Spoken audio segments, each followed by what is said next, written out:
On today's Newsa-Cast, it's all about rock and roll. Tosh and I go down to the Paper Valley Hotel and sit down with Diggstown. Talk with the boys about music, the local scene, what it's like to play a gig. We take an old look at new. Tosh and I play It's Forgotten and I'm Never Forgetting. Our Red Smith Banquet Throwback, we go Sports Illustrated again with a legendary Frank Deford. So sit back and enjoy the show. This is Diggstown, and you're listening to Newsa-Cast.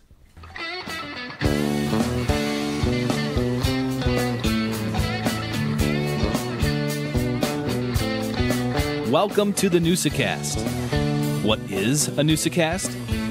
It's where we bring local folk stories to life through conversation.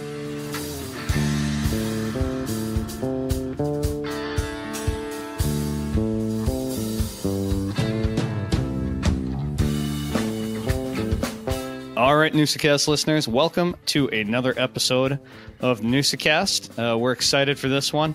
We're going to let you get to know a little bit about people who provide music for us.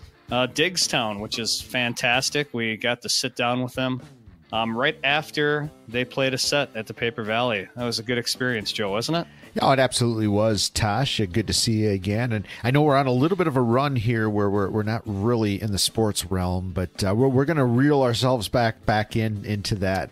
But we thought last week with Jennifer, we thought that was a great, just an interview, a chance for everybody to see downtown. You and I spent Thursday night downtown watching and talking with Diggstown at the Paper Valley Hotel. So a little bit something different, but a local flavor nonetheless. And yeah, Tosh, to answer your question, that ice dance, I did not know much about it going into this event, but that was quite the event. I was actually talking to the event planner, and he said that they had 300 rooms sold for the weekend. So that's pretty sweet. Yeah, you know what? I mean, it was a cool event. Last year it was in Green Lake at the Heidel House.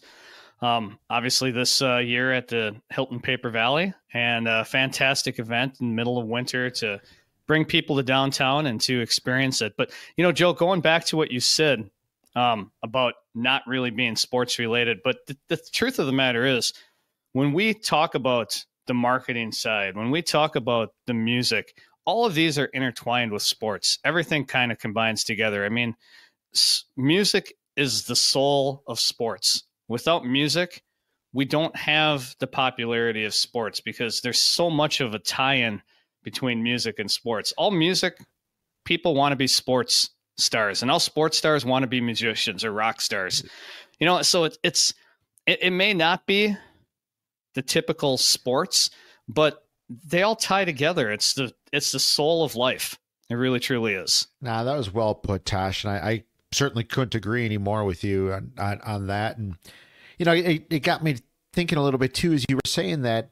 You're right. All these things are intertwined, and they can each learn from each other, right? A lot of the questions we ask are questions of what did you do when you were in high school and you were striving for that goal. Yeah, it's the same can be applied to music, sports, like you said, or even from a sports organization standpoint. The groups that we highlight at the Red Smith Banquet say they can all learn a thing or two too, right? I mean, it's all about marketing. It's about getting and retaining volunteers, all of the challenges that sports organizations fight.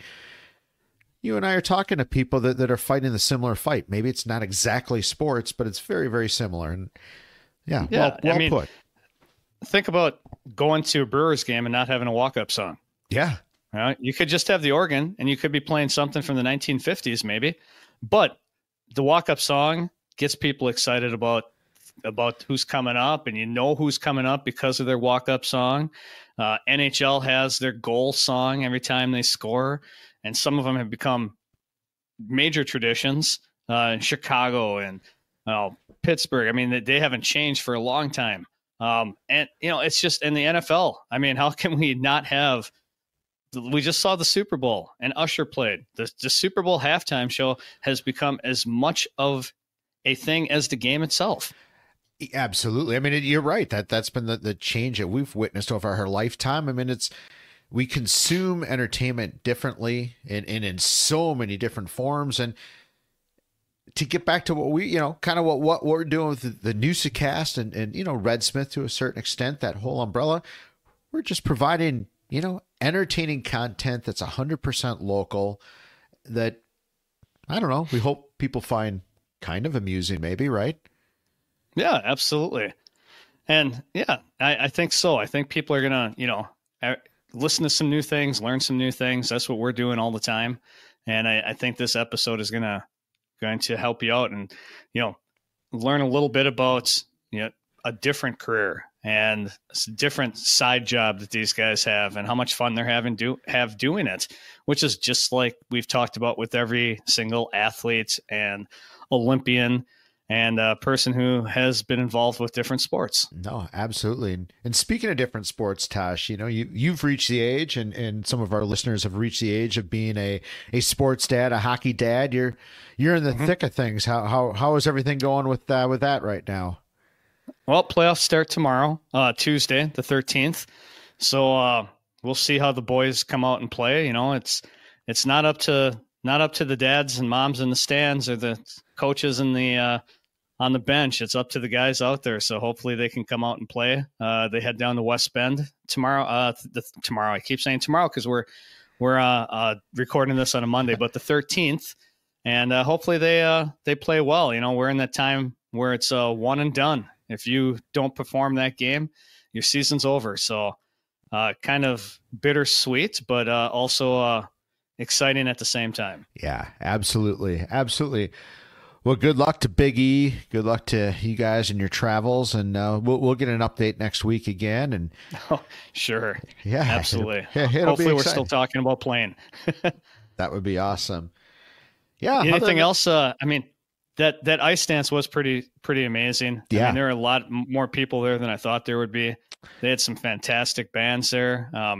Obviously Diggstown got to kick off the entire festival, but we had some really cool bands. One of my favorites, Horseshoes and Hand Grenades, was there. They're fantastic. It was a lot, like Dave Willems said, when he was on, he was talking about the music scene,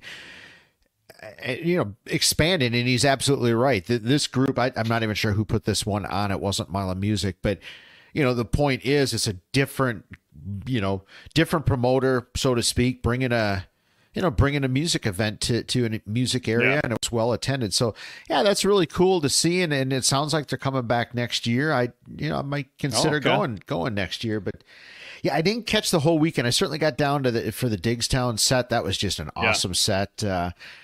Tosh brought me back to my roots, man. It was right in front of the speaker. My ears were ringing when we were talking to him right after. But we talk about it in the interview. We geek out a little bit about it. But them adding the keys has just really, really added a new dynamic to the band. It's really they're as good as good as ever. Really, I think this is the best they've been. Yeah, absolutely. And what a great event to bring some people downtown and bring some revenue into those bars and restaurants. And the hotel itself. I mean, you don't get that kind on a Thursday, Friday, Saturday in the middle of February. So that's fantastic for them to bring that to downtown Appleton. Agreed, Tosh. Well, what do you say? We head on into maybe take an old look at new. Sounds like a good plan.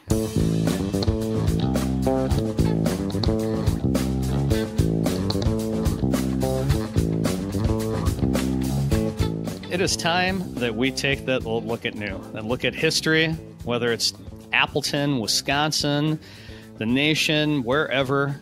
We try to just bring a little glimpse maybe into the week or sometime in the future or whatever of what's happening or what happened in the past. Joe, what do you got this week? Yeah, Tosh. Well, this one, my mind triggered in the Diggstown interview. We bring up, I thought, you know what, this is going to go in an old look at new, but Mongos. And I think we might have briefly covered this in one of the old look at news at one point, but it's worth mentioning again. Now, Mongos is located in the corner of Superior and Franklin. It's I think it's maybe a lawyers, attorneys. Yeah. And it's been a lot of things through the years, but back in the 90s, I don't even know when it started, maybe 80s and 90s, was it Hibachi, Tosh? It was a restaurant downstairs, but it was Mongolian Grill. Yes. It's kind of like It was like a small hoo-ha to a point. Yeah, it was good. I remember it being really, really good. But the best part of that place was upstairs in a small room. Less than 100 people could fit up there, but they had a little bar. They had a great stage, and they would have music on Wednesday, Thursday night. They'd have bands like Burnt Toast and Jam.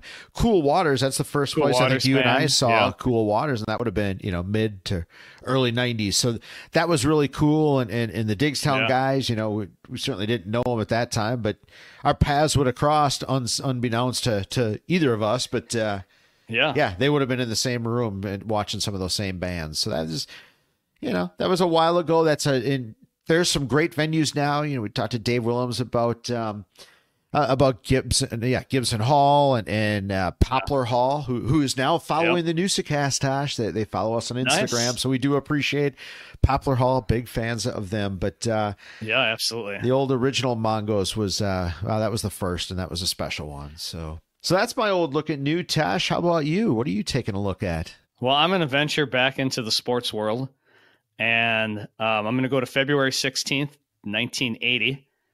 And if you think you might be able to guess what was going on, but this was the Winter Olympics in Lake Placid. Yeah. And Wisconsin's own Eric Heiden won the 5,000 meter in Olympic record time, and it was his second gold of his record-setting 5 gold medal sweep in Lake Placid that year. Yeah, boy, I remember that. Madison, he was fantastic. That was so much fun. I remember watching that.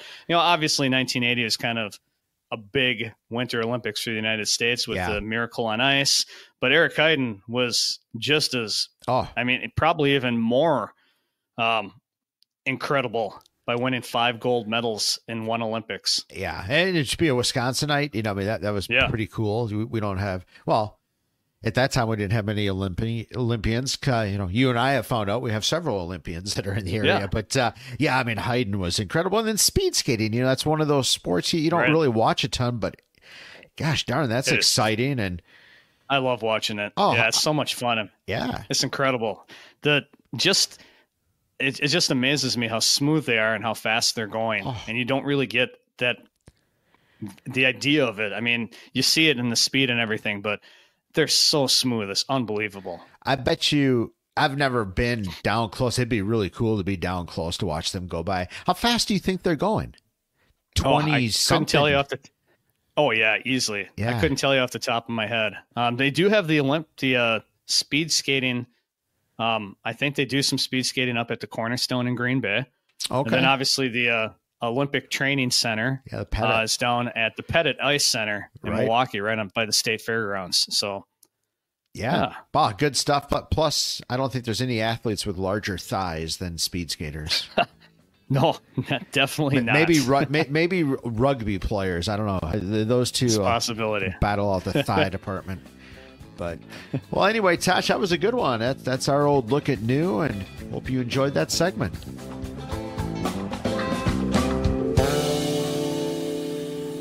All right, folks, we are really excited for this interview. Couple of just quick things before we get started. One, we were on the road. We were in a hotel room, so the audio is maybe not quite what you're accustomed to, but it's not too bad. You get the gist of what we're talking about. And the other thing is we don't really introduce the band in the interview, so I want to do that just real quickly.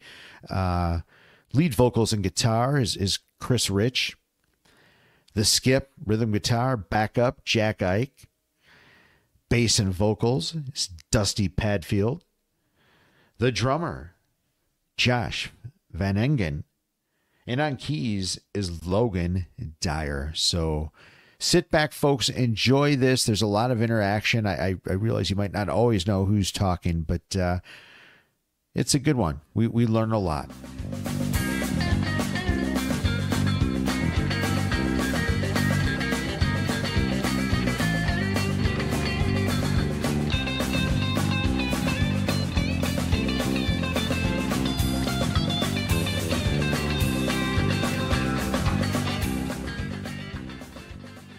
Hey, Newsa-Cast listeners. We are super excited this week. We are kind of going back to the roots of the Newsa-Cast, and we're going to look at the music that has so graciously been provided by Diggstown. And, this whole connection with Diggstown actually goes back to our first interview with CJ. And all of this kind of came together. And we got the band here. We're live at the Paper Valley just after the Ice Dance show. And we're going to just dive in and talk to the members of Diggstown. Glad to have you guys. I mean, we are glad to be here. Yeah, thanks for having us. Great set. I mean, I'm wet. Us too. Yes. I mean, I'm not really wet. I'm perspiring. So many questions, so many introductions, but I mean, first for all the Newsa-Cast listeners, I mean, you guys are. I mean, you're the music of the Newsa-Cast. I want to know is basically our theme song. It opens the show.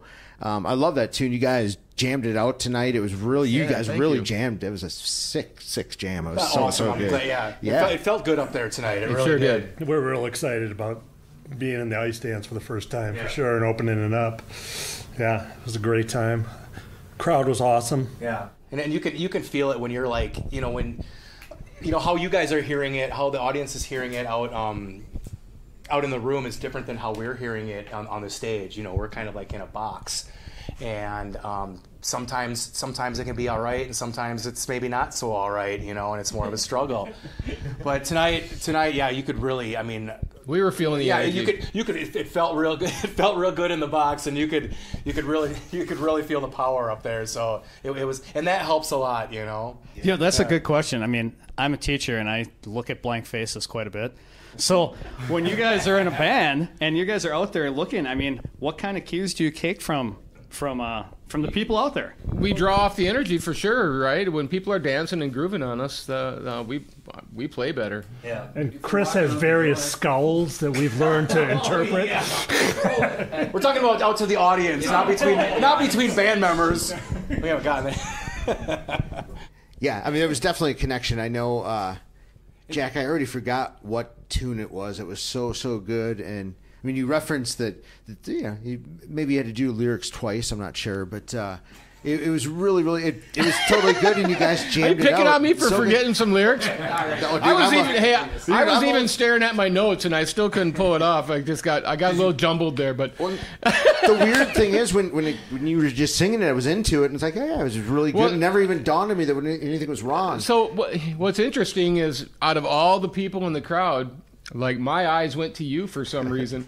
and you kind of gave me you just smiled and laughed. So I appreciate that. You made me feel good, Like, I'm just rolling, guys. I'm not going to get... power of music, right? That's so good. Yeah. I mean, is that basically why you guys do that? Is just to get those moments, just to play? I mean, for sure. That's what brings you back. Yeah. It's definitely not about the money. Because there's not. There's a little bit of that, but there's not a lot of that. Yeah, we do it because we love it, and we're all older guys with, kids and mortgages and families, and so yeah, we're just doing it because we got day jobs. Yeah, it's a lot of fun, and the power's there, and looking out onto the audience and seeing everybody having a good time and seeing everybody smiling and dancing. I mean, that's what it's all about. That was happening tonight. There were so many. I'm sure a lot of it seemed like it was family. Who here had the little kid with the earmuffs and the fish t-shirt? It wasn't us, but bass player from Iftikhar. John Schenke from Iftikhar. I think that was his son that was out there dancing around with the headphones on. We have families showing up at these events. That's pretty incredible, I think. I think a lot of the fans are family. That's one way to look at it. Yeah, for sure. I mean, that is sort of the whole jam band, right? I mean, the Grateful Dead, everybody that you guys are influenced by, it's all that same thing, right? It's that relationship with the fans. I mean, you guys have that. That's, for whatever reason, this genre of music, that's what you strive for, it seems like, and you guys have it, and that's at a local level. That's really, really cool. It's fun to feel that. Yeah. And like it was just mentioned, we're all family. Like all like a lot of the people out there that come to the shows, a lot of people out there that we've seen tonight out in the audience, they're all friends, and they're all people that we hang out with, and they're all people we go to see music with, and they're all there, and we all hang out, and we're all family, Yeah. I'm sure that when you look at that and you see the same people coming over and over, I mean, that's got to be like, yeah, that's really cool. We're doing what we want. We're making a connection with people. Yeah. So, sure. I I'm just going to go all the way back. I want you guys to talk, and each one of you can, whoever wants to talk about your influences. You know, when you were little, what music did you listen to? What are you coming up? I mean, as a teacher, I'm playing everything in my room from Bob Marley to you guys. I put it on Spotify and put it on my speakers, play everything. And sometimes the kids are like, what? And sometimes they're like, hey, that was really cool. So what were some of your influences growing up? I'll start with Josh. So I was fortunate to go to see Pink Floyd at Camp Randall Stadium in '94. I remember that. Yeah. Yeah. My mom played violin in the symphony, so I had a lot of, my parents were very into music, and they got us all the gear and all of that. My brother, older than I am, took me to see Fish. And what years did you see Fish? 97 was the first. Yeah, 97, 98. Fish, I must have seen 13, 14 shows in 97. I love those years. So that for me, that kind of is like, okay, this is awesome. And then I went and started to see bands like Diggstown, and I got to join the band 15 years later or whatever. That doesn't tell you the age discrepancy right there. Yeah. But an old friend from school was playing with these guys at the time, and it was at Mill Creek downtown, Appleton, right here. And I was like, man, these guys are awesome. And then, so obviously when I had the chance, The live music now here in Appleton and now it's way better than it was then. And I mean, you guys are a big part of it, but there's tons of bands that play in all of these venues throughout the Fox cities. When we first started playing back when the band started in 2000, and we first started kind of getting our way and making our way. I mean, this was a cover band area. And it was really hard. It was really hard for an original band to make anything happen because it was all about cover bands. And in the last few years, there's been a shift in the Valley, and it's awesome. It's an awesome shift. Is that Mila music, that specific thing that you say? Because we talked to Dave Willems about original music, and obviously we know Mila music is original. It's interesting that you say that. Do you think is that what made the shift happen? Is that I think Mila music is a very big reason about the shift. But I think also maybe in maybe in everybody's minds, that maybe it's more exciting to hear, a band playing their own music. Instead of going out and seeing a band play, songs that you've been hearing on the radio for years, and hearing a band rehash their version. And I'm not cutting on that or anything. That's fine, and more power to that. But like Dear Prudence tonight. So we did a cover. So we do it too. It was so good. Yeah, we do play some covers, but we really try to base our sets, around original music, and we'll pop in a couple covers here once in a while. But all good bands do, though. There's nothing wrong with that. Yeah. I love it. I love it when other bands cover. I don't know. To me, I love that. The bands can't cover other bands enough for me. I think it's becoming more and more acceptable and popular for people in this area to go out and see original music, and it's starting to become, I don't know, it's starting to become more of a thing, and I think more and more people would rather see that than go out and see a cover band, Well, I think there's a greater appreciation for original music nowadays around here, and I think Mile has almost everything to do about that. A big portion. They really brought that to light. But the Fox Valley has been a live music hub forever. When I was a young kid, we would go down to Celebrate, and you'd have bands like Yaz, right? And they were like, I don't know, 80s metal kind of stuff or whatever they were, but they were great, It was fun to see all that. Appleton's been a live music area since probably the 50s, and so we're just sort of carrying on. We're adding to what has always been here. Did anybody else want to talk about some more influences? Logan, we want to hear the influences. A little bit from our younger generation here. Logan is our newest member of the band, by the way. Because we're talking about local music, and you come, you played in Unity, the band. Yes. For a long time. 6 years. I'd be remiss in that, PETA just recently passed away, and he was an incredible local musician. Yeah. I don't know, what do you feel about him? PETA is like my brother. He's larger than life, literally and figuratively, because he was like 6'2", played rugby. He was so awesome, great dreadlocks. Super persistent. I learned a lot about hard work from him, actually. Super kind. he was a great dude, great influence. Growing up, I owe a lot of my music tastes and exposure to my old man. He was a Deadhead, really into Bruce Hornsby as well, but like also Stevie Wonder, Ray Charles. My dad was always playing different music that, you know, you don't normally hear on the radio. Right. I do that to my kids all the time. That's awesome. They will thank you for that later. I went to college in Minneapolis, which is a scene in itself. It's kind of closed off from, you know, like Chicago or the Dakotas or whatever. And it was a really cool experience. I lived out there for 7 years, and I got to play with a bunch of different people. But I'm back home now, and I've found a home with these guys, I think. Oh, yeah. That's right, brother. It's incredible how... It's one of the things I wanted to bring up to you guys. Adding the keys to this band is just... Huge. It changes you guys. Yes. I mean, your jams tonight are just unbelievable, and a lot of it is the keys, and it's just... It just changes. You guys are so... I mean, you're great before, but man, you're so better now. It adds like a blanket over the whole thing. It's just how I feel about keys. Yeah, for sure. Yeah, it warms the whole thing up. Growing up, have you always played keys? Do you play a whole bunch of different instruments? How did you just get started in playing music? I was willed a piano at the age of 3 from a dead relative in Texas.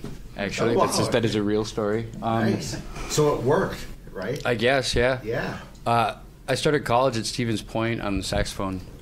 Okay. And I did that for 2 years. But piano's always kind of been my thing. I took lessons all the way like through like grade school and high school. Who do you idolize? Like, who's the best? I really like Chick Corea. I really like Bruce Hornsby. Yeah. I really like Hiromi Uehara. Yeah, I've heard of it, yeah. When you're in Minneapolis, what was that scene like? I mean, because, you know, you hear the stories about Minneapolis. You go from the Replacements, you go through Prince, you go through all those bands that played through there. What was that like growing up? I mean, living in that area during that time? There was a lot of work. I mean, you could gig, 5-6 nights a week. And, I mean, not with the same group maybe, but there was work all over. I actually got to meet Prince once at Bunkers in North Minneapolis. He'd go there and just hang out in the back room, and watch music, just dead silent, not talking to anybody. Yeah, I don't know. I went to McNally Smith for 2 years to finish up a Bachelor's of Arts in music production. And it was like a hub of really cool people. And I still have that network to this day, I guess. Yeah, my school was right across the street from the Fitzgerald Theater, where Prairie Home Companion was every Sunday. There's a lot of history there, in the city. But music takes you, I guess, all sorts of different places, and you meet people everywhere that you go. It's so cool. It's one of the things I absolutely love about it. I love that. Yeah, absolutely. Well, you're a cool addition to Diggstown, for sure. I love the material. I love the people. And I love the persistence, Well, Dusty, we haven't heard really from you yet. What are some of your influences? Well, I was the youngest of 4 siblings by 10 years, so oops. So I had my parents. They were really big into the classic country stuff. Like everything. From Waylon Jennings to Patsy Cline, that kind of stuff. So I still love that stuff. I think that's great. And then I'd have my brother. He'd be listening to Black Sabbath, and I was just like, wow, this is awesome too. So yeah, I just gave me a really well-rounded appreciation for music. How did you develop your voice? Some of your tunes tonight, like Vampire Logic. Go out walking in the moonlight. The sunlight hurts my head.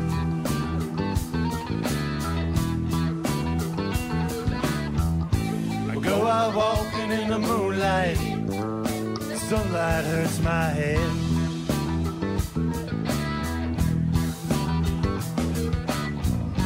Call me the vampire, 'cause technically I am dead.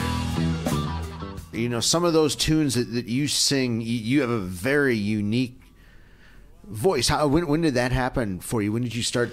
I think it's still developing, to be honest with you, but all of our voices are developing. Yeah, I'm curious about that. none of us are very none of us are like gifted singers or anything like that. We're all serviceable singers, Yeah. And so we're all trying our best to make it sound good, Yeah, you guys harmonize together really, really well. I mean, it sounds. I mean, obviously, people are getting down tonight. I mean, that's the sign of is it working or not? And it's working. I've loved singing since I was a little kid. I mean, I was being the youngest. I had to do lots of stuff to get attention. So that was one of the things I did. And I was in choir in school and stuff like that. So, and just you want to write music, you better be able to sing it, because I can't just expect everybody else to sing my songs. When did you start writing?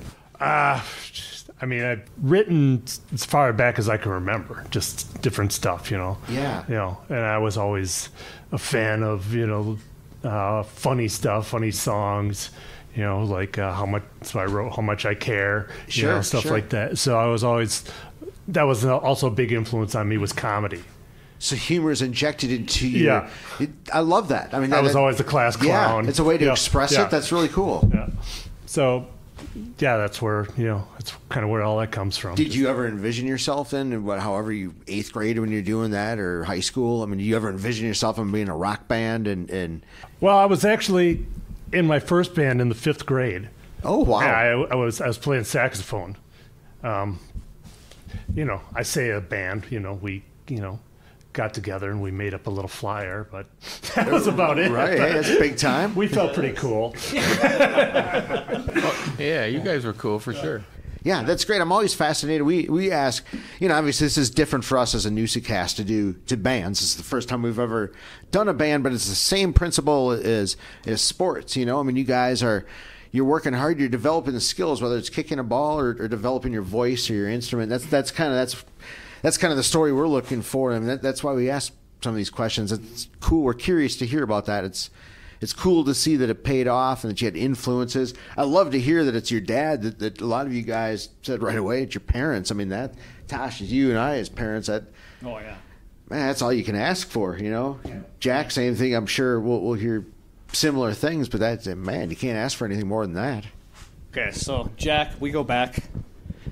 So CJ was in my sophomore in my biology class, and I knew he was a cool kid then and everything. And you're obviously a huge influence music-wise for him. Listening to Dead, I remember watching the Grateful Dead on PBS with my dad. They always have the. You remember? I know what one you're talking exactly. about. Yeah, they play it for their fundraisers and whatnot. Yeah, and my dad would buy the CDs or whatever it was. Let's think about some of your influences then too. Kind of like Dusty. My folks listened to country music, and that was an influence on me. I hated it back then, right?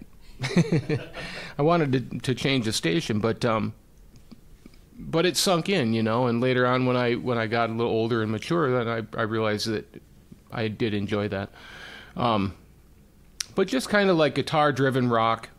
Back in the day, my older brother worked at Beggar's Tune, and Beggar's Tune was like a record shop, head shop in Appleton, and it's now the Wooden Nickel. And so him working there, he was able to bring home all these different albums. And so as a younger kid, maybe like a 5th grader, my brother's bringing home super cool albums, like Aerosmith stuff and just whatever. So all that has an influence on me for sure. I got to listen to cooler stuff than other kids my age were able to listen to. And I just want to bring this back to our local music scene, because I'd like to mention, back when Chris and I first started this whole thing, there's a dude, and he's gone now, but Chris Aaron was a guy in the Valley, and he was just an absolute huge influence, and he took us in. He really took us under his wing and gave us gigs, gave us opening gigs for him. And we weren't good, and he led us, and so we were very green and probably did not have did not have the place to be opening up for when he was like pretty popular. When they had formed American Standard, which was probably when Chris was at its peak, and Corey Sterling from the Kenny Wayne Shepherd Band was the singer, and they were all hot, and they were like, they released this album that was awesome, and they started doing these big shows at like the Roadhouse up in Carlsville and Waverly Beach and Checkered Flag, and they're doing all these big shows, and they're having us along to open up for them for a lot of these things, and we probably shouldn't have been. No, we shouldn't have been. We were in over our heads for sure. Yeah, but he let us, you know. But Chris loved us, and he took us under his wing, and he knew what we were about, and he was about some of the music that we were into too. Yeah. And he was he was just a good dude, and he was all about helping us out. So you guys just needed to take the stage, just buck up and play. Yeah, we really did. You know? Yeah. And he would sit and smile at us. And the rest of his bandmates would be like, really? But Chris would be like, yeah. He let us. This goes back to, I think every interview we have, there's always somebody who is like this huge person and mentor or influence. And maybe some of you guys can speak, and maybe there's somebody that you can think of just hearing that story about who was that person that just kind of like, that you feel is a super important person in your life? I guess for me, like when I first started playing bass, there was this kid. He went to Lutheran school, so I didn't really know him, but I met him through a friend. And his name was Andy Mertens, and he was just a phenomenal bass player. And people know that name now because he's bass player for Jazz Orgy, and plays with Pegasus, and so he was the first guy who gave me lessons, and then we just became, great friends, and he's just a great human being. So, he was just a huge influence on me. When he becomes an influence on you, what's your practice like? Are you just playing the bass all the time and just wanting to master it? Are you putting in, the 10,000 hours? At first, yeah, I was just, I remember probably like the week after I came back from my first lesson, he looked at my thumb. He's like, holy cow, I can't believe how big your thumb got in just a week. Because, that's all I wanted to do, was play. And, he was actually a little younger than me, but he was just like so good. And I couldn't believe it. I just wanted to be a percentage of good as he was, right. Yeah. It's the same thing as an athlete, right? If you play with the better athletes, you're just going to be a better athlete. It's cool to hear the musicians are the same thing. Anybody else think of like someone who was a huge influence on him? Yeah, Chris. I mean, Chris was a huge mentor to us. And when Skip and I met Skip in the summer of 1999. I actually was introduced to a good friend of mine, Tyrone. We all know Tyrone, and a good friend of mine, Tyrone, who I had been buddies with for a long time, introduced me to a guy named Dan Schrei. And Dan Schrei, we hung out a little bit and we got along, and he knew I was a musician, and he said, well, you should meet my cousin. I got a cousin who's a guitar player too, and I think you guys would really get along. And so Dan introduced Skip and I, and we hit it off pretty much right away, really, and yeah, for sure. We started kind of getting together over at Skip's house in his basement when he lived on was that Kernan? Oh, when he lived on Kernan, and we started getting together with Skip in his basement and playing guitar together, and I was Chris's looper before loopers came around. He was great for me because I was just starting to figure out how to play lead guitar, right? And I wasn't all that great at it, and I was just starting to figure it out and pick it up, and Skip would just jam away on rhythm for me and let me kind of go at it and begrudgingly maybe. I played DCD for 4 hours. But the funny thing is once we started to think we were kind of good, and then Chris Aaron would come over because I was buddies with Chris. Yeah. So Skip introduced me to Chris, and once we started thinking maybe we're kind of getting good, then Chris would come over and be like, oh, we're not good anymore, and really show us what a guitar player was, and so, but yeah. And so that's how I met Chris, and then Chris and I's relationship blossomed from there. And, So he's our influence. Yeah, I guess. well, he's our mentor. You know, he's our mentor. He took like we said before, he took us under our wings. He taught us a lot of things about the music business. You know, when we were starting to come up, he taught me how to book gigs and how to talk to club owners. You know, one of the most important things he taught me was, hey, don't burn any bridges on your way up, because you may have to cross those bridges on the way back down.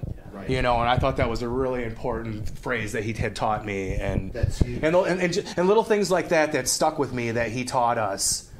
That was just huge for him to teach us these things about the music business when we were like so green, you know, and so like young at it, you know, and so yeah. That's a cool story to hear, and we'll circle back at some point about how you guys get gigs and just how your schedule plays out. But Josh, I mean, we haven't introduced you. I mean, you're first time I met you, I want to say, is at Mile of Music, and the thing that struck me, I felt like you were in like 5 different bands or whatever you were telling me, and one that just blows my mind. How is that even possible that you can play in 5 bands? And 2. I have a fish-related question for you, but I'll make sure to come back to that. Well, it's just playing music. You just want to keep doing it, and as much as it's just hard to say no. And it's a cool part-time job, so you just have to kind of juggle the schedule. So when you're, I mean, even if you're in multiple bands, 2, 3 bands, so how many nights a week would that be that you'd be playing? It depends. It's not a lot. Okay. A couple a month, a few a month. There's been years where, every week, a couple times a week. Do you have to rehearse? I mean, do you have to understand what you're walking into, what music's going to be played? Is there a certain process you go through as a drummer to get ready to play whatever gig that's going to be? Yeah, the cover bands are easy. We don't practice. We just show up and know the songs. Diggstown is different. We try to practice every week, and don't play as many gigs. A cover band, you can gig constantly and never practice. So that's how you can fit those things in, you know. Sure. Yeah, it's you want to say yes and just do it. Play as much as you can. As many people as you can, you get better. Is this your happy place? I mean, playing in a band like Diggstown, playing this kind of music, just setting that vibe, is that? Absolutely, yeah. I mean, that's kind of been my upbringing, is this kind of music and the freedom to kind of create something, some energy. You know, you feed off with the crowd, and sure, you get a little of that with cover bands, but you're playing the song, you know, and we have a little more freedom to. Yeah. I mean, you guys are feeling the song. I mean, at least from my perspective, it looks like you guys are really feeling it. Oh yeah, we have fun. I mean, the audience helps out with that. Obviously, if maybe if it's a slower night at a club and there's not as many people out there, maybe the music doesn't have the energy it would have. Like, it felt good tonight because, I mean, there was a couple hundred people out there, and you know, you feed off that energy, you feel that energy, and it's almost like a circle, you know. We're sending out this energy, they're sending that energy back to us, we're feeding it back to them, and it's just a circle that keeps going around, you know, and it just keeps building throughout the evening, and that's the beautiful thing about it, right? Yeah. Totally different type of question. What's the best place you guys have ever played? What's your favorite? Maybe it was your favorite place you guys have played. Tonight, here, of course. Yeah, right. That's tough. That's a tough question. There's been so many cool clubs that have come and gone, and you know, before Bent Keg became Bent Keg, it was Mill Creek Blues for the longest time, and we had a pretty cool residency there. You know, we were doing really well there for a while, and they were kind of letting us bring, we were kind of doing trades with other bands from other areas, Minneapolis and Madison and Milwaukee, and we would bring in a band from Madison, say, to open up for us at Mill Creek Blues, and then in return they would bring us down to Madison, and we'd open up for them down there, and it was kind of like, you scratch my back, I'll scratch your back kind of thing, and it always worked out great, and we always did so good at Mill Creek that they kind of let us do kind of what we wanted to do there for a while, but anyway, so I mean, yeah, there's so many, and right now Appleton Beer Factory and Gibson's are both super cool clubs. Cranky Pass has always been a super cool club. We love playing there. We're a little, I guess, a little spoiled around here. We have a variety of good places to play. You know, house PAs where you don't have to do any of that yourself. Nice. What was the place that was? What was the place that was kind of over by Mongo's on Franklin for a while? You remember that place? Like Pete's Garage or Tom's Tom's Garage. Tom's Garage. Pete's Garage is a bike shop now. Tom's Garage was a cool club. It didn't last very long, but that was a cool club, you know. And so there's like I said, there's been club, you know, Short Branch Saloon in Neenah, which just kind of come and gone too. That was a really cool club. So clubs come and go. And we've been doing this long enough. We've been doing this over 20 years since 2000 when we formed the band. That we've seen a lot of clubs come and go. Yeah. And so it's tough to say. It's tough to say what our favorite is because. What's your range? Like how far are you guys? Like where would you take a gig? Well, I mean, we played in we played in Minneapolis a couple times. Right now, we're kind of at the stage of the game that we're kind of. Like we said before, we're all older, and you know, families and kids and mortgages, and you know, we're probably kind of perfectly fine with having kind of like an area. I mean, we would go play in Madison and Milwaukee and Minneapolis and stuff, but you know, to travel much further than that might start getting tough. Yeah. You know, for some of us, some of us older guys, maybe not the. I don't know, man. I spent a lot of time on the road. Yeah.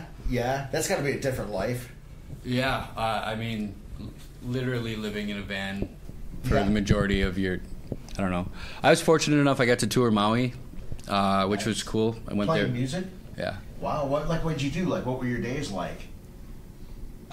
Wake up, go to the beach, go to the gig, play the gig, nice. Go home. It was pretty cool. We got to play the I think he's cutting out a lot there. But. Downtime. That's okay. There's some big chunks of the story missing, I'm thinking right now. I toured Mexico once with Brian Layton, GB Layton out of Minneapolis. Yeah. We played at a place called Senior Frogs. They literally went through each of us and made sure we had shoes on because the power was so bad you could get electrocuted. Oh.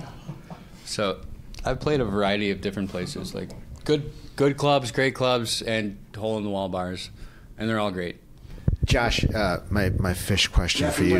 Quick. If we went ahead and said like a certain club was our favorite, we can't do that. Yeah. Totally Cold Shot has been good to us too. Cold Shot. Thanks for bringing that up. You know, if we say, oh my God, this club's our favorite, then the other club's gonna be like, what? Yeah. What?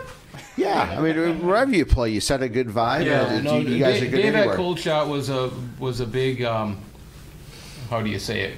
He helped us out quite a bit. Supporter. He's a supporter. Thank you. Yeah. That's where we started. Where we started. When Skip and I Diggstown Trio. When I finally talked Skip, and it took a while for me to talk Skip into actually getting up and playing on stage. Yeah. Because he needed to build up some courage because he had a little bit of stage fright. So it took me a while when we first started playing, and we got up a group of songs, and I was like, Skip, let's get out and let's go hit some open mics. Oh no! I can't do that. I'm like, God. So it took me a while. So, but you and your guitars would just go to an open mic? Yeah. And so when I finally like talked Skip into playing, okay, let's just go play a few tunes, and we'll practice them real well. And when I talked Skip into finally, so anyways, Chris Aaron was running. Chris Aaron and his buddy Britt Monaghan. Is that what his name was? Yeah. Chris Aaron and his buddy Britt Monaghan. Bless his soul. What was that? Bless his soul. Yeah. Yeah, he's no longer with us. But anyways, they were like hosting a open mic at the Cold Shot. Okay. And so that's what years would have that been? I feel like that was like 99. It was 2000. Yeah, because we met in the summer of '99, so it would have probably been 2000 that we like started kind of going out and playing a couple. Cold Shot, IQ's up in Green Bay. We had a couple clubs that were doing, and that's kind of how a band gets its start. You got to go. You're not just going to go out and get gigs right away. You kind of got to go out and work yourself in and play open mics. And how are you finding those gigs? Like, who's doing that work? How do you know who to even ask? As far as like getting gigs? Yeah, getting gigs. Like when you're starting, like how do you get the word out that, hey, we're a band, we want to play in your bar or your event? And that's tough. Like I said, you take anything you can. Yeah, you kind of take anything you can get, and you just go in and ask. Yeah, person. and after you kind of like get past, after you like you know, I think the open mic thing is your first step, and then after you kind of get past that point, you might be playing some maybe lower level clubs, and like actually the Apple Pub was like, because for a long time Apple Pub had music, and the Apple Pub kind of became our place in Appleton. They took a flyer on us and had us come in, and we did well, and they would have us, they had us come back a bunch of times, and we always, we had a good group of friends that would come and see us, and so we always would do, the bar would do well when we'd play there, and so the Apple Pub kept having us back, Sure. and the thing kind of started growing and Some growing. of the people are and, here tonight that used to come and see us at Apple Pub. Yeah, that's no awesome. kidding. They are. and it just slowly grows, and you just got to slowly build it, and it takes time. So it takes a lot of time. All of that's happening, but you guys on stage with your instruments and singing, developing the songs, that's all being... You guys are developing that, right? For every one of these gigs, you're just getting better, understanding how Exactly. Yeah. Exactly. Just like anything, like sports athletes, the more you do it, the better you get at it. Right. Even something like stage presence. When we first started playing, our stage presence was crap. We just kept our backs to the crowd. Well, no, but we'd all like look. We're all like so focused on our instruments. We're all looking down at our instruments and not looking out at the crowd. Yeah. And you kind of gain that too. The more you get comfortable playing in front of people, and the more that nervousness kind of goes away. That's such a real thing, right? That presence. Yeah, to be out there, that people's attraction. Yeah, and we're to the point now. I believe that I think we're all pretty good at like looking out at the crowd and interacting with the crowd. You guys do. And smiling and acting like we're having. Well, no, not acting. We are having. Right. Cut that out. We are. We're having a good time, and they're having a good time. That's an edit right there. Acting like we're having Edit fun. that one. They won't edit that one. That's the best part, is that. I have to, Josh. So back to the drumming real quick. Just like a fine jam, right? That's why I like this podcast. We never know the direction of conversation, but Trey Anastasio always said that Jonathan Fishman was the best drummer in the world. Yes or no? And do you agree with that? And if not, who is the best drummer in the world? Right. Yeah, I mean, yes, the obvious. There's just, everyone has a unique style. He can do a lot. Fishman, Fish he's really good, creative. So I could see why, he would say that. I don't necessarily have a favorite, but yeah, I mean, there's just so many good, and with YouTube and all that nowadays, you get to watch them all. It's awesome. Were you attracted to drums right off the bat? But was there anything else? Yeah, nope, that was it. I think it was just because, MTV and the big drum sets in the 80s that you would see, these huge drum sets that, I think that I just saw that and it was like, Josh, so is your dad a drummer? Yeah, I mean, he kind of started when I did. So there wasn't a drum set in the house until I took it up. Okay. So 4th grade or whatever, they say, what instrument do you want to play? And it was drums, I guess, and that was it. One of the drummers I always look back at, and this may sound weird, Stuart Copeland from The Police. Man. Yeah, unique style, yeah. He had a unique style, absolutely. He was super good. Neil Peart, yeah, absolutely. I heard a quote from Stuart Copeland when Neil Peart passed away. And Stuart Copeland said that Neil Peart was the most air drum drummer in the world. That's got to be true. I have participated in that. Imitation is the highest form of flattery. Yeah. Well, Tosh, we have to mention you said CJ. Of course, CJ was the first episode that we had, the Newsa-Cast. Jack's son, and so go back and listen to that episode. Right. It's cool. CJ's a hockey player, great story still. He's coaching now. Playing last night, yeah, though, I was right? gonna say. So tell one night. I know this is Diggstown, but yeah, what's going on? How did he get to play? So he is CJ's in Waterloo, and just through hockey, he's got his old friends, and so he's friends with some of the coaching staff for Kalamazoo. Okay, and they were coming to town to play the Iowa Heartlanders, and they're in I'm spacing on the name of the city, but it's about an hour away from Waterloo. They're having a hard time getting enough guys because they were down a bunch. So his old buddy called him and said, "Hey, you got off? Can you come and play for us?" And he wasn't going to go in there and get a ton of play time, but he was going to go in there and fill a role, and he said yes. He asked his boss, "You mind if I go do this?" And they're like, "Oh yeah, you're doing it." And so he said yes. And then his whole team, all the Waterloo Blackhawk guys, the whole team in the coaching staff, they all drove over there and watched him play.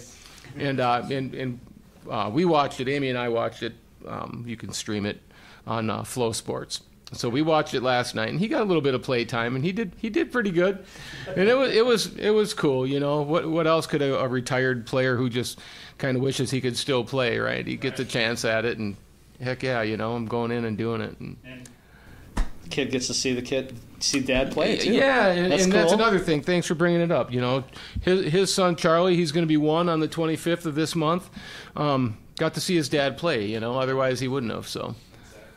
It was kind of a family affair, and the whole Waterloo Blackhawk team went to cheer him on, and they're going to go over video of his game tomorrow, and they're all going to critique. Yeah, razz him. Oh, look at this old man playing hockey. Well, because that's his. CJ does a lot of video for the team, and so that's part of what he does. So now he's going to get it kind of done to him. Is he still find time to play from his guitar? A little bit, as much as he can. He's a busy dude. Is there a time when he retires from and you guys are still gigging? Is he ever sit in with you guys, play his guitar a little bit, or is that? I can tell you he will as soon as he spends enough time around for to jump in and do it. Yeah, he better get his ass to practice. Yeah, that's just it. He's moving and shaking a lot, right? He's never in one place. So it's tough to have him around long enough to get him in there, but we'd love to have him up for a song or two. He's closer now, awesome. That's a good thing. Yeah, he's but in the Midwest now. Still busy. Yeah, thanks for bringing that up, you guys. Heck yeah. Yeah. Yeah, that's what it's all about. I wanted to touch briefly. I know it's getting warm in here, and you guys had a long day, I'm sure, and that's the interesting part of it. You guys all have regular day jobs and all that, but just real quickly, just your songwriting, your original material. I want to know, like we said, is the title song of the Newsa-Cast. I mean, how does that get written? How does that get integrated into Diggstown? I mean, where does that come from? Who writes it? How's that whole process work? Start to, I suppose it's never finished. No, it's songwriting is a unique proposition, and Dusty and I write most of the music for the band, and I think we kind of approach it. Dusty, the songs that Dusty writes. Dusty sings, and the songs that I write, I sing. So what's a songwriting session? Do you guys get together? Is that like a planned event? We're getting we usually get the idea, kind of get the form, but on our own, and then bring it to the band, and then everybody adds their little flavor to it. Yeah, everybody has their ideas and you come to the way I approach it. I kind of write.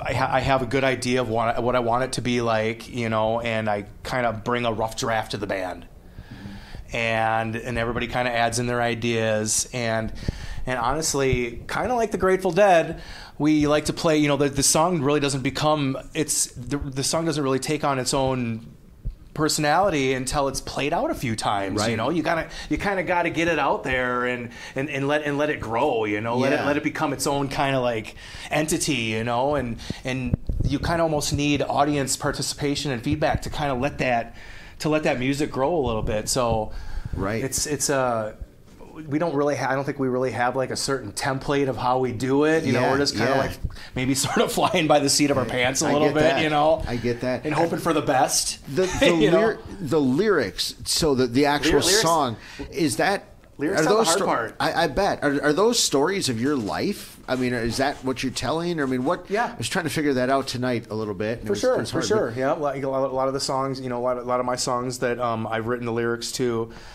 they're about something, something I've experienced in life, or like for instance, it's an older song, but a river song, a song that like one of the very first songs I wrote about. I used to do a lot of trout fishing out in the Tomorrow River in Wapaka, and a buddy of mine has an older buddy of mine.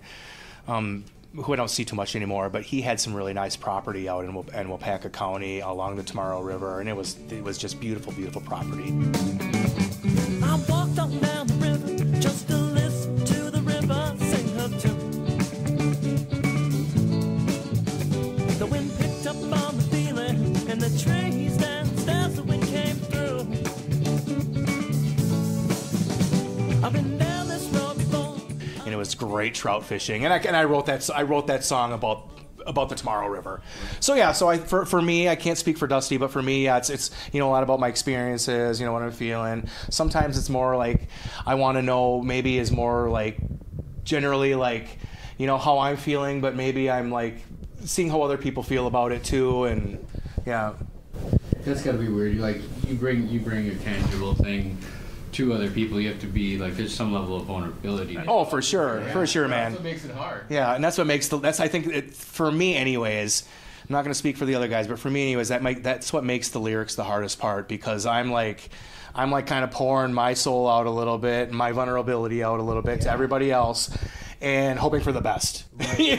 Hoping that everybody kind of like digs it a little bit. And a lot of times I like to like maybe kind of like leave it open as so other people can kind of put themselves in the song's shoes, and maybe like put themselves in my shoes and feel it from there. So Wasted, who wrote Wasted? I did. 1,000 miles till I see her face. 1,000 miles for her warm embrace, but I was wasted.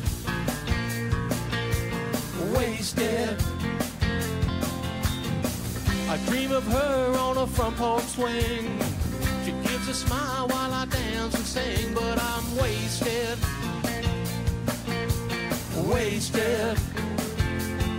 So what is the definition? It's such a broad definition, isn't it? Wasted? It's yeah, well, it was just kind of an idea I had in my head, and it's not from personal experience. Mom.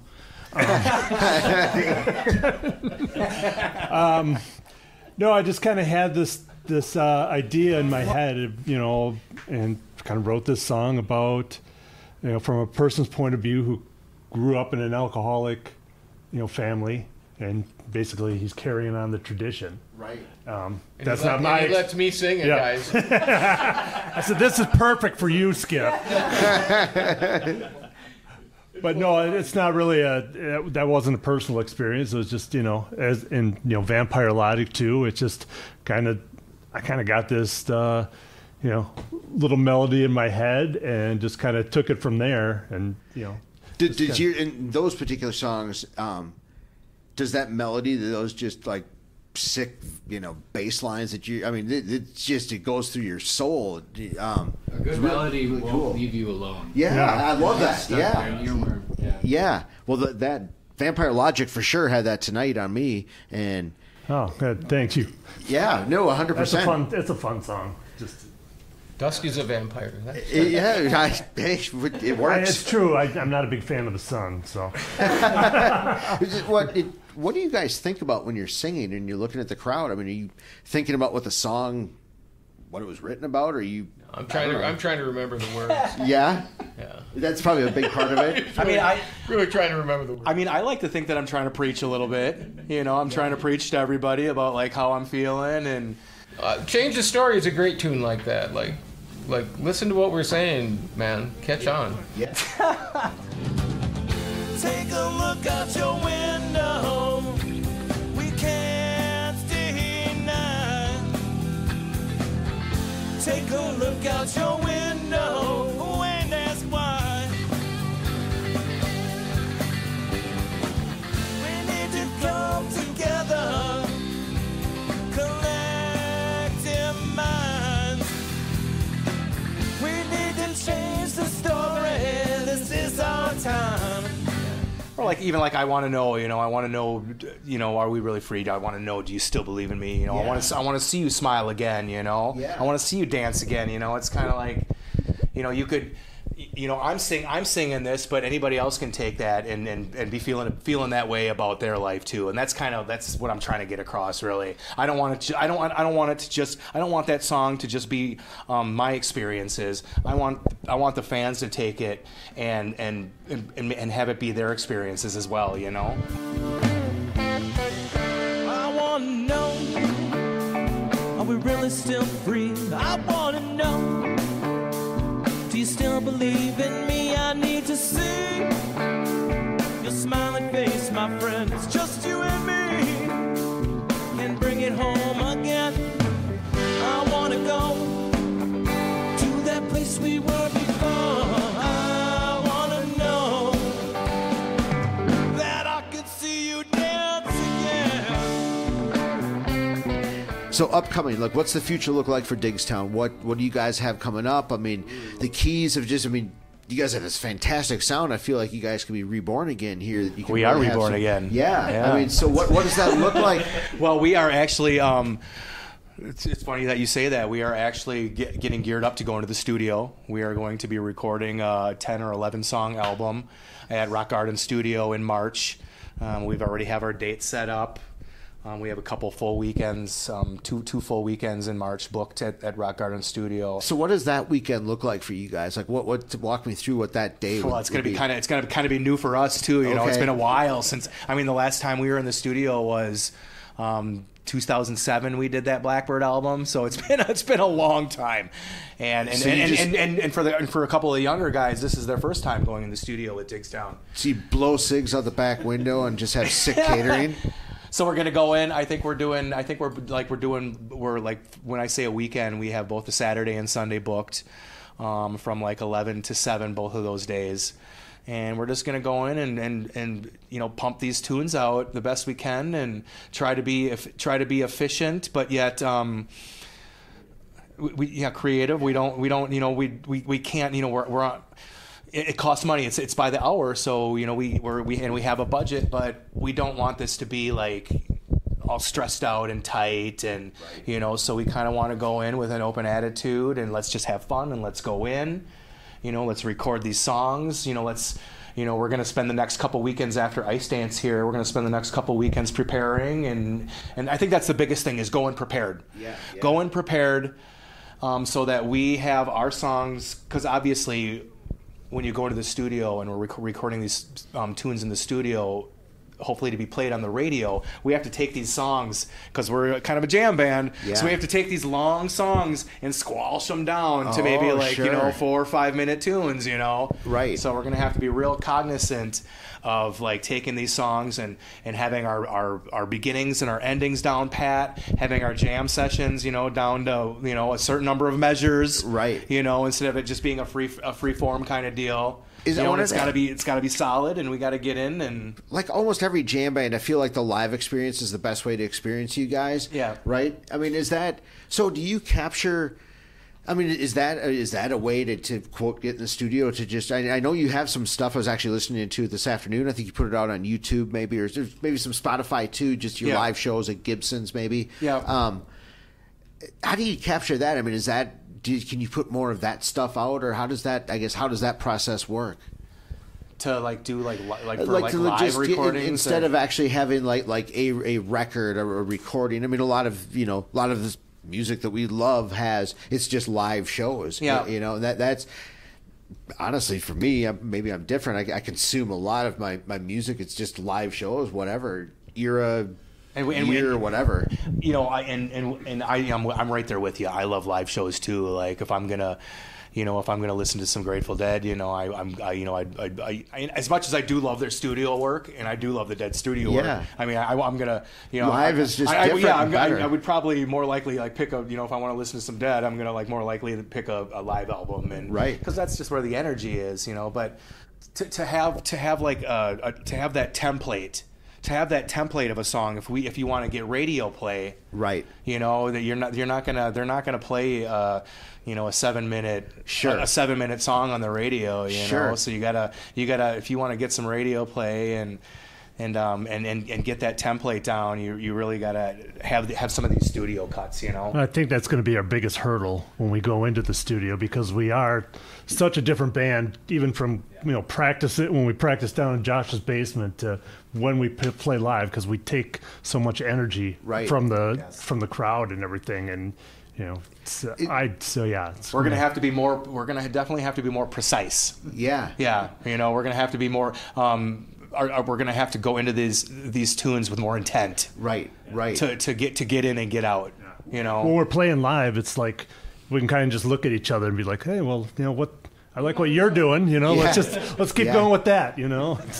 So that's what we have in our future. Is we're going into the studio in March, and we are going to record our first album that we've recorded in a long time, and so we're really excited about that. And we don't have a release date or anything like that. We're hoping sometime this summer, right? But we haven't even gone in yet. So.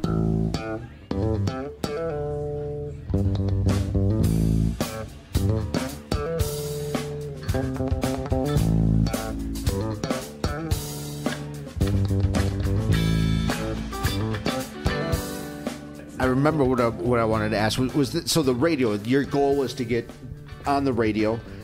Like what is that process? So you obviously going into the studio. So now you produce something that's appropriate for radio. How do you? What's the next step then? How does that get to the radio? Or who looks at that? I think when we're done with that album, we'll give it to John Jordan, and hopefully John plays it on his homebrewed morning show. Yeah, some of the tracks. Yeah, that's a great show. Yeah, it is a great show. Yeah, he's actually had us on that morning show. Sure, a couple times. And I should know that. I do remember that now that you say that. And he used it, and we had done a couple of videos at Rock Garden too. But even those videos are a little longer. Yeah, so I love those videos. Yeah. They're really good. So, but even the I want, because he's been playing, or John's been playing the I Want to Know on his morning show, quite a bit, and he that even gets cut off a little bit. Sure. Because it's a little long. It fades out. Yeah, in the jam he fades it out a little bit, which is fine. We get it. It's like I think that video version of I Want to Know is like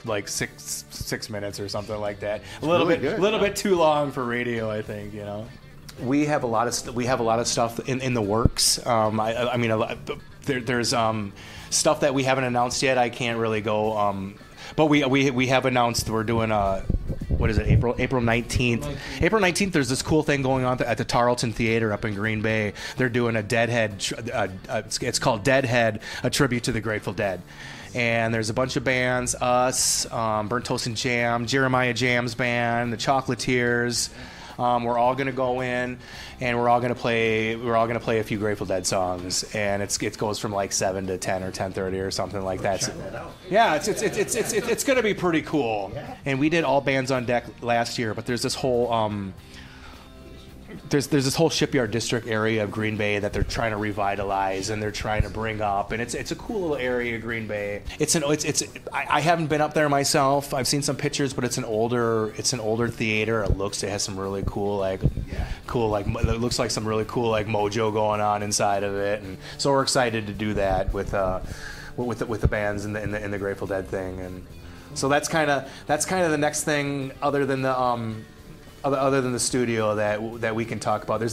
Obviously we're starting to book for the summer right now, because when you're booking gigs, you're booking months and months in advance. You're sometimes booking 6 months in advance, 4 or 5 months in advance.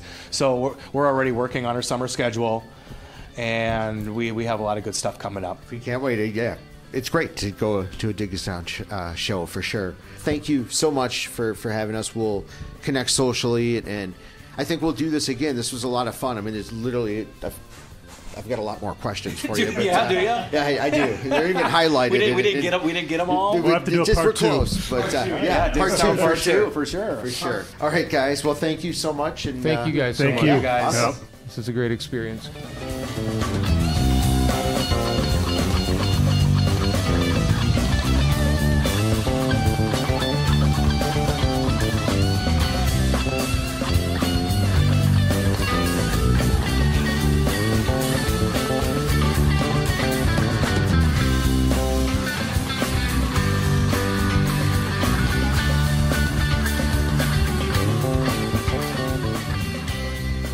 right, Newsa-Cast listeners, welcome to the Throwback. When we bring you some content from the Red Smith Sports Awards, and we're going all the way back to 2008. Doesn't seem that long ago, but we had a legendary sports writer at the show, Frank Deford, who, well, first of all, he was born December 16th. That's a very good date, by the way. Great day, Tosh. if you know what I mean. Great day. Happy he died in birthday. 2017 in Key West, Florida, but he's like one of the all-time greats, Joe. Yeah, he really is. I mean, he's incredible. I mean, Sports Illustrated. So we have back-to-back Sports Illustrated journalists, incredible. Jill Lieber last week from Neenah, Wisconsin. Yeah. Frank Deford is, I know journalists aren't necessarily well known, but you're certainly going to know who this guy is when you hear him speak. Absolutely. I mean, he was on the Sunday shows. He was on NPR, that kind of stuff. His speech is probably maybe the most brilliant speech that has ever been given at Red Smith. Certainly most well thought out. The guy is just next level. I don't even know how to describe him. I mean, he wrote for Sports Illustrated from 1962 until his death in 2017. Right. He was on NPR's radio morning edition radio program from 1980 to 2017. He was a regular sports commentator there. He was 6 times voted National Sports Writer of the Year, and twice voted Magazine Writer of the Year by the Washington Journalism Review. So he's got the chops for sure, and pretty incredible. He actually in 2012, Joe, he became the first magazine recipient of the Red Smith Award, which goes to journalists from the journalism side. Different. I know it's different, but Walter Red Smith. Yeah. Yes. Yeah. Yes. Who actually came to the banquet? I don't have my little chart in front of me, but it was in the 70s sometime. He came and received the I believe he would have received the Nice Guy Award, but right. Excellent. Yeah. 2 Red Smiths. Yeah, I think you guys are going to enjoy this. I mean, when you hear him speak, you understand the 18 books that he wrote and the novels and everything else, and just the intelligence and just the passion that comes through. It's pretty fantastic. Enjoy.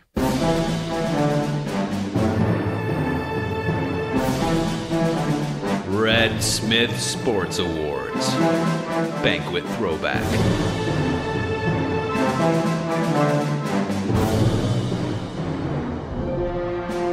The Red Smith Award, of course, goes to someone who has made some unique contributions to sport in Wisconsin, and also epitomizes the great values that Red Smith exhibited.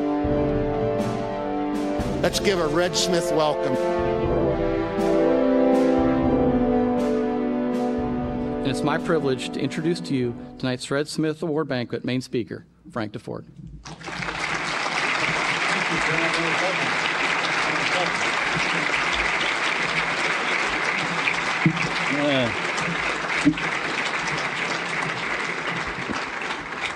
I appreciate those kind words, Brad, but I must say that's not necessarily universal in the field.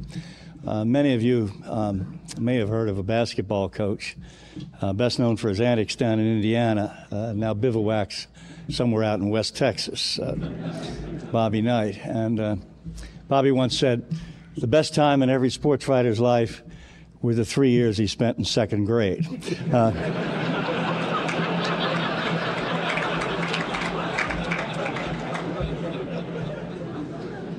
Now, if that's not bad enough, being a sports writer, I must admit that I come to you from the island of Manhattan. That's right, home of the hated and despised New York Giants. But I must also tell you that they are up for the game, Mark. All of New York. This is this morning's edition of the New York Post with Britney Spears on the cover and Brett Favre on the back. The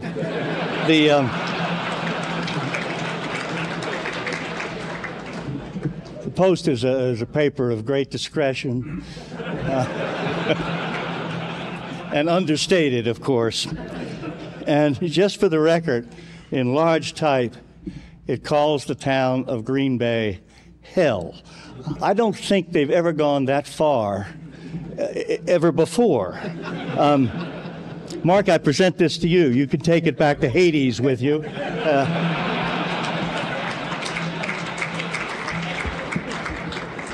And you can read about Britney Spears if you want.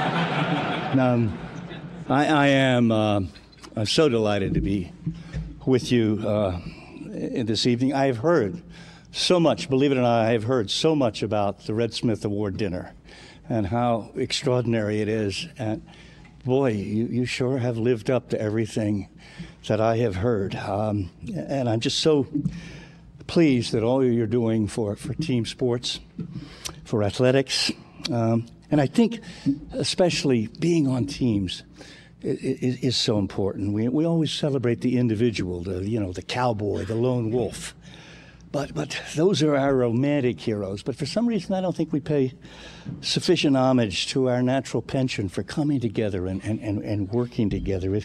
It's part of our heritage as Americans, how many clubs and organizations we belong to it, and how many of us do indeed grow up being members of teams and learning how to work together that way. Maybe it's just our way of compensating for being such a transient and heterogeneous culture. I don't think it's any coincidence that whereas in most countries there's only one sport that kids play, soccer, here 4 or 5.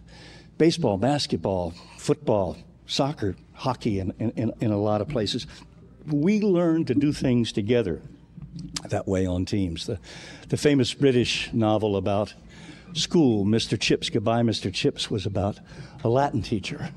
I think if anybody wrote an American Mr. Chips, he would be a coach. He'd be a basketball coach or a football coach. The team, I always think of that wonderful quote by Tommy Lasorda, the former manager of the Dodgers. He said, managing a baseball club is like holding a dove in your hands. Too tight, you squeeze it to death. Too loose, it flies away. It's wonderful imagery.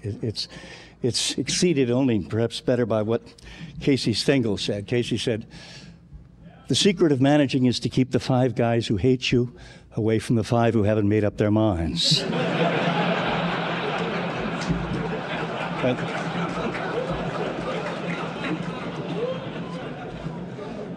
American boys anyway, have always known what it was like to be that dove in Tommy Lasorda's hands. We always call it teamwork, but primarily what I really think it is team care. It's just that probably caring sounds too sissy to boys, but it is. You do learn to care about each other when you're on a team, and not only that learned behavior carries over into our adult lives and into our businesses. So what any of you are doing carries well beyond the field.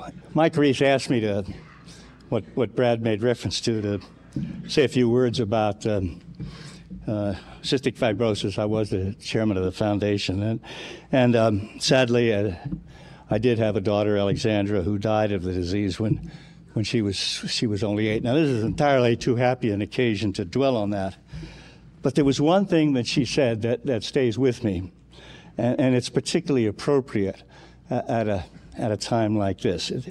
It's sort of ironic, but as a sports writer, I've spent so much of my life around the people who are the most blessed physically.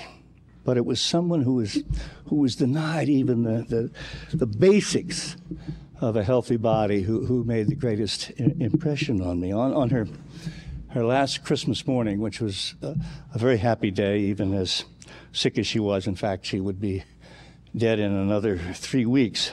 Alex turned to my wife at one point and she said, "Oh, Mom, if only I could be free of cystic fibrosis for just one day, just to be free for one day." And here was the wisdom of a child, because I don't think that most of us think of good health as a freedom, do we? We if we have it, we just tend to accept it. But it is, of course, the largest freedom of all, because without it, you can't enjoy any of the others. So particularly for those young athletes of you who are being honored tonight, just keep that in mind and don't worry too much about winning and losing and being a big star. Just be grateful that you have that freedom to play sports. And not only that, be glad that you can play and that you have so many people like all those here tonight who support you in allowing you to enjoy what you love to do so very, very much. Now, Yogi Berra, I had lunch with Yogi a little while. He's still an American treasure. And what would be a sports writer's speech without a citation to Yogi? Yogi and Phil Rizzuto several years ago were on their way to a dinner in New Jersey, and they were tooling happily down the road, and Rizzuto got a little nervous, and he said, "Yogi, I think we're lost." And Yogi said, "Yeah, but we're making such good time."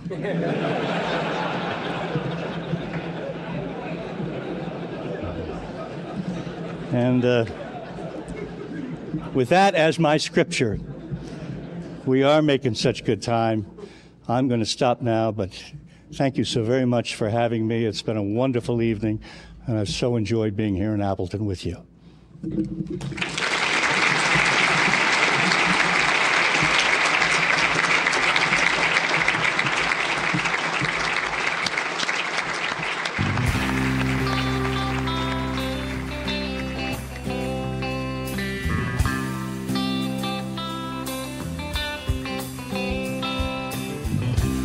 Well, Tosh, another great Red Smith throwback, and that can mean only one thing, Tosh. It's time for us to play a little It's Forgotten, and I'm Never Forgetting.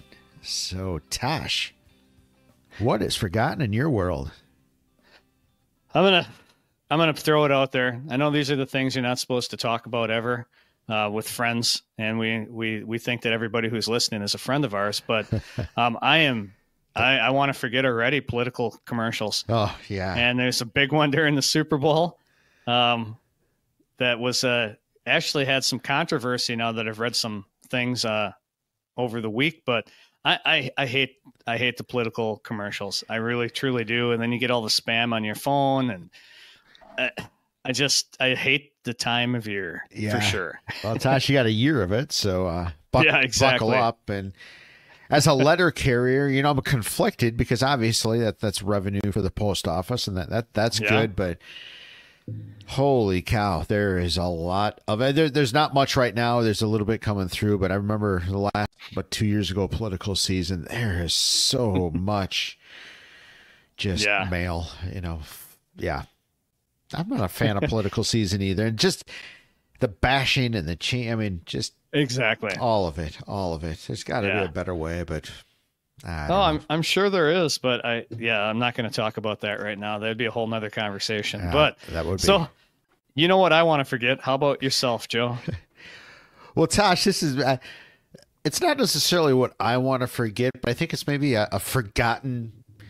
It's maybe just a forgotten joy. I was out to lunch the other day with a couple of my kids, and we were in a room that had a really high ceiling. So if you really kind of yelled out, you could echo in the room. And there was maybe, I don't know, a 3-year-old kid that discovered that you could actually do that, and just bellowing out in the restaurant that good echo. And it made me, I literally took out my phone because I use the notes app for this because I can't remember anything, and I wrote it down, just discovering the echo. This kid had it going, and it was, you could see the parents kind of freaking out, trying to get it, trying to get him to stop. But I thought it was the funniest thing ever. He was just, he knew what he was doing, and he found the echo, and it was pretty epic for him. Yeah. You remember as a parent, you were just like mortified, like, oh my gosh, I'm ruining all these people's dinner or breakfast or lunch or whatever it is. And people understand. Oh, absolutely. You have little kids. Absolutely. They're just discovering, and he discovered. So that was pretty cool to see. Well, Tosh, with every forgotten, there's got to be something that we're never forgetting. So what are you never forgetting? Well, Joe, actually in the opening, you kind of brought it up, and it's the end of another sports season, and the end of a sports season has a little bit of joy once in a while. And, they're long seasons, but you also, for me, I don't want to forget these times that I've had with my with my kids. You know, my wife and I traveling to see them play. My oldest son is coaching now and doing some hockey coaching and going to college and enjoying that. But, you know, I only have 3 more years of hockey now with Ethan.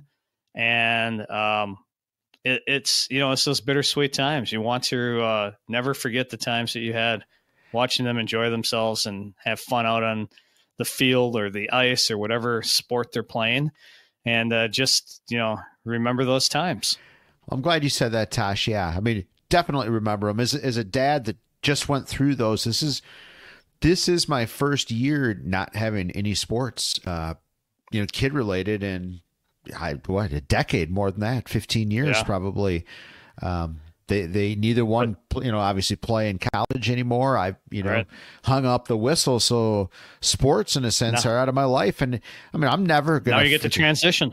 That's right. You get to transition to a theater dad now. Well, 100%. And that I absolutely love that. I really do. But sports, I mean, you know how we grew up with sports. I mean, I love that. It's near and dear to my heart, but it's I'm never forget those times. It's just time to move on. I've got a lot of other interests, but you're right. That's a great never forget, because there is no better time than hanging with your kids, watching them play whatever sport, compete, grow, learn.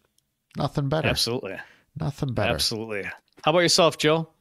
Well, Tosh, I have a lot of deep topics I could go into. I feel like I need to after that, but the one I want to go to, just because this is a rock and roll episode, and I should say too, I got to shout out Taylor, our editor, producer. Did he not set us up sweet in the hotel room? Oh, yeah. When we interviewed Diggstown? That was awesome. Felt like a rock star. Absolutely.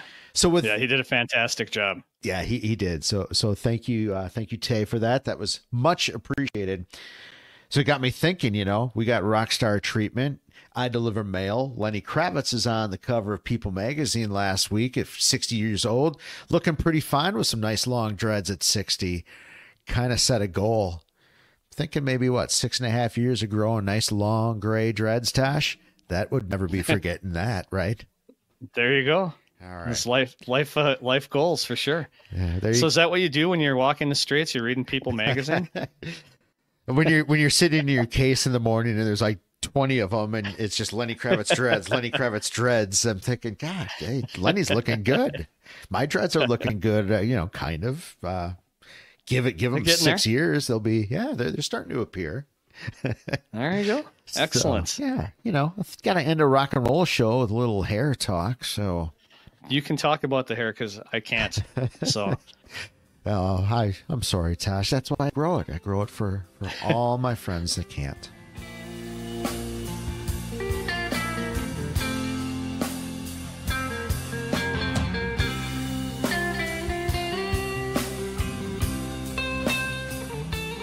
Another great show, Tosh. A big thanks to Diggstown. That was a lot of fun. You and I going on the road and doing our thing. So thank you, everybody, for listening. And please subscribe, check out YouTube, check out our socials. Absolutely.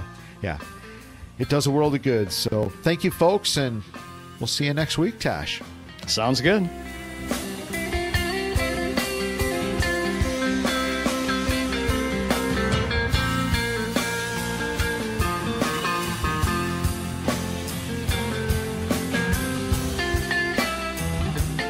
Thank you for listening to another great episode of the Newsa-Cast. We'd really appreciate it if you hit up our social pages, subscribe, follow, and don't be afraid to engage. Head over to our YouTube channel to get exclusive content like the full interviews and speeches from the past Red Smith banquets.